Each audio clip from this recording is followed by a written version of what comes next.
Roundtable, what's going on? It is me, Zim. I am back, ready to talk to you about this upcoming week. We got a bunch of big games coming up. I'm going to start off with no other than the Browns versus the Broncos. This is a game that, if you're a Bengals fan, you're paying attention to. Ladies and gentlemen, this stream is being powered by BetUS. Take advantage of a 150% sign up bonus on your first deposit up to $2,000 using code YouTube150. I repeat, that is code YouTube150. Right now in the NFL, week 13 odds are out and present for you to make your picks. If you're looking for a new sports book, BetUS is where you want to be. On Thanksgiving, there's a 3-game slate with the Chicago Bears versus the Detroit Lions. The Detroit Lions minus 9.5 on the point spread. New York Giants versus the Dallas Cowboys. Cowboys favored at minus 3.5 on the point spread. And Thursday night, primetime game, Green Bay Packers and Miami Dolphins. The Packers are a minus 3 on the point spread. Ladies and gentlemen, take advantage of this offer. Even on Black Friday, there will be a game at 3 p.m. The Las Vegas Raiders versus the Kansas City Chiefs. One of the largest spreads of the weekends, the Kansas City Chiefs at a minus 13. Will they win by that much or more? It's up for you to decide right here on BetUS. I'm paying attention to this game because on our little bit of slither of hope. The Bengals are rooting for the Broncos and the Colts to lose every single week. You could throw the Dolphins in there as well too. Um, I think the Browns have everything defensively if Denzel Ward is there to go and cover and take care of business and do what they need to do defensively against this team. I'm not a big believer in the Broncos. However, the Broncos are a 5.5 point favorite. I think Bo Nix has been playing pretty good football. I think people are talking about him on a different level, like that. I don't think is warranted yet, but it is what it is. I think Browns have a little bit of like what Jameis playing. Like it's hard to not play that, like with everything you got. If a quarterback is talking to your team and making sure that he's putting all his guys in the right position, it'd be hard to quit on that. You know what I mean? And then at the end of the day, I think Stefanski stays. And so he's still got to have those people play for him. He's still got to make sure that everybody's still like on deck and doing what they got to do. Myles Garrett still has stuff to play for. Nick Chubb every single week is playing for different things as well too. And I think the Broncos, their run game isn't good enough to me. If you play fantasy football, Javonte Williams and Austin and Estime, they haven't really been putting together consistent football plays. So I think that would have been the key to beat the Browns. I know I'm a little bit back and forth with this one because this is a tough one. It is a bit of a trap game for the Broncos. But I don't know if it's because I still have this little bit of hope for the Bengals that they could still make the playoffs. I'm going to go Browns on this one. I think the Browns have a really good shot to do what they need to do. And I'm going to go with Browns on this one as a score of 22-17. I'm going to go Browns on that one. The next one, big game.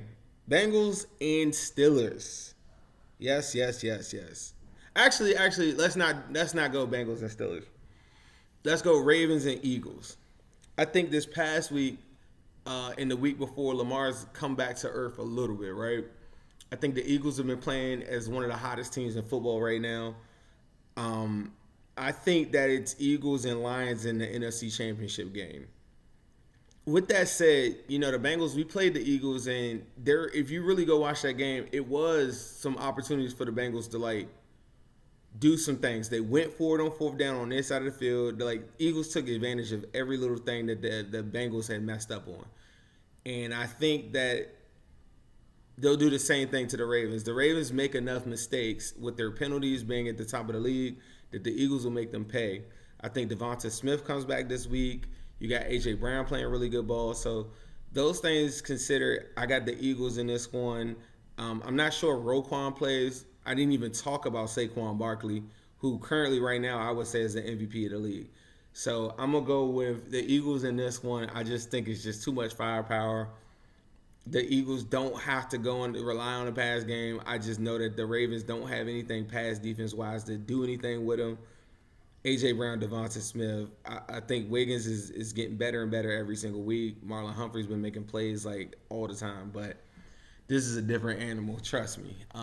I think that this is a crazy division that we're in right now, guys, because there's a lot that can happen from now into the end of the season.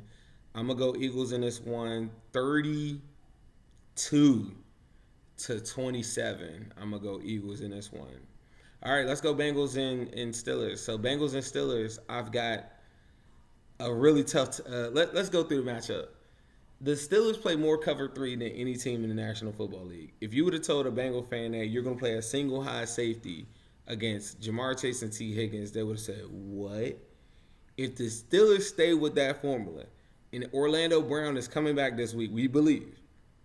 If they're able to block this up and Amarius Mims is able to handle business against TJ Watt, he did a really good job against Myles Garrett early in the season. He's been giving up a good amount of pressures. I think TJ Watt is a different animal. It really comes down to that for me. I think that the run game for the Steelers is decent when they get a good lead.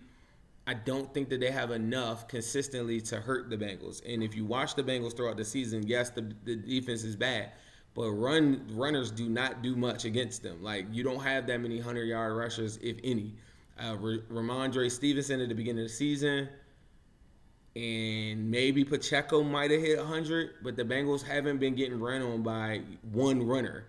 Lamar Jackson and company and all these different games like that. Jaden Daniels running. Like, that's how the team's been hurting the Bengals through quarterback running and a committee approach.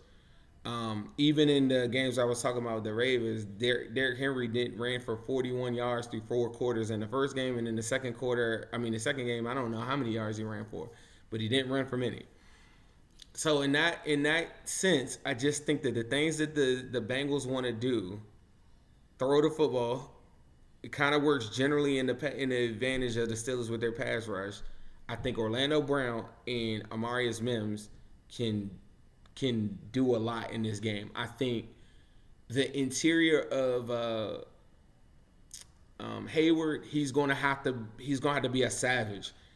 The games that teams have done well against us have been their interior. And Joe Burrow's going to step up in the pocket. Joe Burrow's going to do a lot throughout the game where you're going to see him pretty much play downhill, where he's not on retreat. He's aggressively running at you and throwing. I don't think that stops in this game. I think that the Bengals, you get a big game from Joe Burrow. Is it enough? The way this season's been going, I'm going to go against the Bengals. I've only done that one time this season. I think another heartbreaker. I got this game 28-26, some weird score like that. Steelers win. I can see Justin Fields coming in and doing something. It's just that type of year for the Bengals, where weird stuff like that happens. So you got that, and those are my wrap ups for the 3 games that we're going over. Hope everybody's having a happy Thanksgiving. Shout out to the AFC North Roundtable. Shout out to everybody there. Appreciate y'all as always. Hooday. This video is brought to you by BetUS Sportsbook and Casino.